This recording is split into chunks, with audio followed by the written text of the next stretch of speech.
आप लेजेंड से सीखते हो। यहाँ पे 1980s की बात थी, स्लो प्रोडक्ट डिलीवरी किया करते थे उस समय। ये पैसा तो एडवांस में मिल जाता था तो बाजार से इनको, क्योंकि इनकी मोनोपोली थी एक तरह से, बाजार में हीरो थे ये उस समय, सुपरस्टार्स थे, तो डिस्ट्रीब्यूटर से पैसा मिल जाता था। लेकिन डिलीवरी करते करते 2 महीना, 3 महीना, 3.5 महीना भी लग जाया करता था। तो डिस्ट्रीब्यूटर जो बाजार में इनके पार्टनर्स थे, जो बाजार में इनका माल आगे लेके जाते थे, उन्होंने कंपनी के अगेंस्ट थोड़ा शोर मचाना शुरू कर दिया, कंपनी के अगेंस्ट बोलना शुरू कर दिया, मार्केट में कंपनी का नाम भी खराब करना शुरू कर दिया। और एक डिस्ट्रीब्यूटर जो पुराना दोस्त हुआ करता था अजीम प्रेम जी का, अच्छे से उनको जानता था, वो प्रोटेस्ट में काफी आगे बढ़ करके मैं जिंदाबाद जिंदाबाद, तो कंपनी के एक एम्प्लॉय ने उसके against ZTP, zero tolerance policy, एक डिसिप्लिनरी एक्शन लेकर के उसको बाहर कर दिया, मतलब ब्लैक लिस्ट कर दिया उसको, मतलब अब तेरे साथ धंधा नहीं करेंगे, गेट आउट। तो एक बड़े डिस्ट्रीब्यूटर के जाने से कंपनी को नेचुरली नुकसान भी होगा, क्योंकि डिस्ट्रीब्यूटर माल बेचा करता था। तो प्रेम जी जो थे, अजीम प्रेम जी, वो इन डिसीजन के खिलाफ थे, उनको डिसीजन ये पसंद नहीं आया। एक मीटिंग में उन्होंने एम्प्लॉय से पूछ भी लिया कि तुमने क्यों किया ऐसा। एम्प्लॉय ने जब अजीम प्रेम जी को सारी सिचुएशन बताई, सब समझने के बाद अजीम जी ने कहा कि ये कंपनी की शॉर्टकमिंग थी, ये कंपनी की कमी थी, जिसकी वजह से डिस्ट्रीब्यूटर डिसअपॉइंट हुआ, उसकी थोड़ी कमी है। वो तो रिएक्ट कर रहा है, उसके रिएक्शन के पीछे हमारे क्या एक्शन थे वो ठीक करने, तुम उसके रिएक्शन को ठीक करने में लगे हो।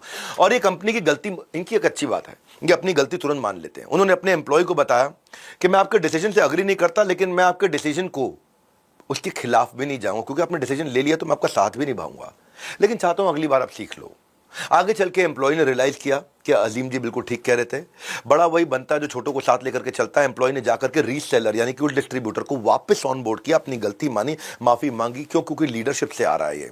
अजीम जी एक ऐसे व्यक्ति थे जो अपने एम्प्लॉयज के ऊपर बेट करने को, अपने एम्प्लॉयज के ऊपर जुआ खेलने को, यानी कि अपने एम्प्लॉयज के ऊपर इन्वेस्ट करने को, यानी कि एम्प्लॉयज के साथ में लग जाने को तैयार रहते थे, और उनकी गलती अपनी गलती दोनों की गलती को स्वीकार करने को तैयार रहते थे। मैं छठे अध्याय की तरफ चलता हूं। ह्यूमंगस बिजनेस लेकिन हम्बल कैरेक्टर, बहुत विनम्र व्यक्ति थे।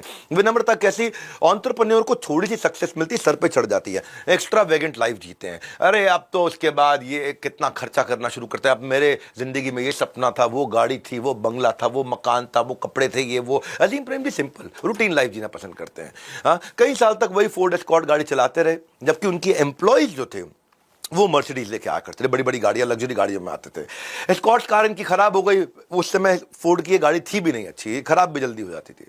तो इन्होंने क्या किया, अपनी जूनियर एम्प्लॉय से उसी की मर्सिडीज को सेकंड हैंड सस्ते में उसको मार्केट रेट से पैसा दे करके उसकी गाड़ी खरीद ली, यानी अपने जूनियर की गाड़ी खरीदी उसको पैसा दे करके। तो खुद तो वैसे टोयोटा कोरोला में ही ट्रैवल करते थे, लेकिन जब वाइफ के साथ जाना हो तो मर्सिडीज में जाते थे।